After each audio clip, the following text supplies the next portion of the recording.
Vamos lá, pensa comigo. O ano é 1935 e um jovem antropólogo está partindo para uma expedição no coração do Brasil selvagem.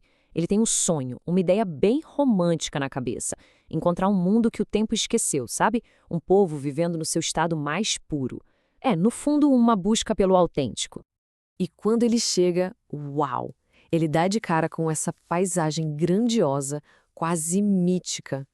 O próprio Claude Lévi-Strauss, o antropólogo, descreve a cena com palavras que, nossa, capturam essa sensação de estar diante de algo primordial, um eco de eras passadas. Parecia o cenário perfeito para o grande encontro que ele tanto sonhava. Então, é exatamente aqui que a história fica interessante. A expedição do Lévi-Strauss não foi só uma viagem pelo mapa do Brasil. Foi uma viagem para dentro das nossas próprias ideias sobre o que é primitivo, o que é autêntico. E o que ele encontrou, bom, digamos que abalou tudo que ele achava que sabia. Ok, vamos começar com essa ideia da paisagem virgem, a expectativa idealizada. Essa é a visão que o Lévi-Strauss levava na bagagem quando foi para a região do Paraná. A missão no papel era bem clara. Tinha um lado acadêmico, claro, mas também um lado bem romântico. O objetivo era esse: encontrar um grupo indígena autêntico, um povo que pudesse ser uma janela para o nosso passado mais remoto. E os Caingangue do Rio Tibagi pareciam os candidatos ideais para isso. E então veio o choque de realidade. A tal da grande decepção. É aqui que começa o conflito interno, a desilusão do nosso antropólogo. Olha, e nas palavras do próprio Lévi-Strauss, dá para sentir o baque. O ideal que ele perseguiu por tanto tempo simplesmente se desfez no momento em que ele encontrou os Caingangue. Ele percebeu que eles não se encaixavam de jeito nenhum na imagem que ele tinha criado. E o ponto crucial é exatamente este contraste. De um lado, o sonho de encontrar um povo puro, fora do tempo. Do outro, a realidade dura de um povo híbrido, vivendo ali entre os restos de uma civilização que tentou e falhou em absorvê-los. E as provas disso estavam espalhadas por todo lado. Um posto do governo em ruínas, casas de madeira que ficavam vazias porque eles preferiam dormir no chão, ferramentas, comida, tudo o que era oferecido era rejeitado. Era o retrato de uma tentativa de assimilação que deu errado, de um povo preso entre dois mundos. Mas talvez o detalhe mais revelador fosse esse aqui.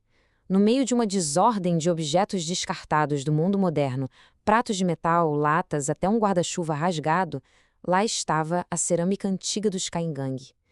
Isso não era um sinal de que a cultura deles estava degradada, não. Era um símbolo poderoso de hibridismo. Mas é aqui que a história dá uma virada. A perspectiva começa a mudar. O Lévi-Strauss consegue ir além daquela decepção inicial e encontra um novo olhar, uma lição de prudência. Essa citação é a chave para a gente entender a virada.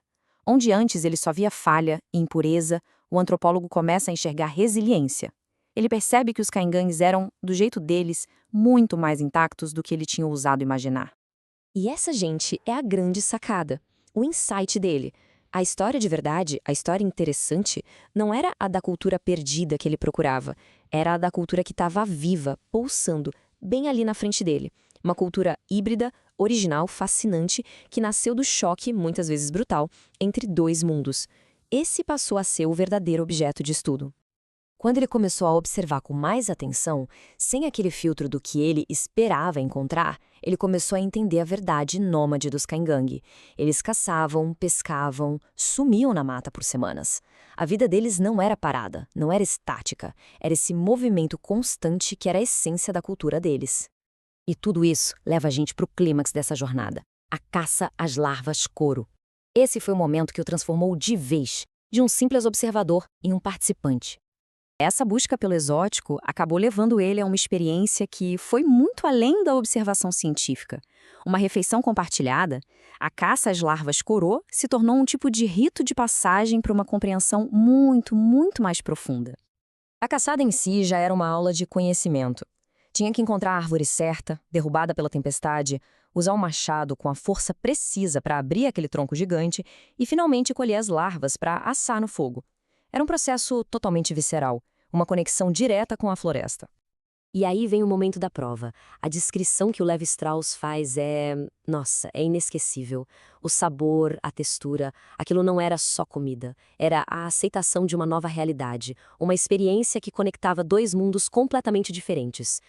Aquele ato, o simples ato de comer junto às larvas de couro, pronto, simbolizou o colapso final das ideias preconcebidas que ele carregava.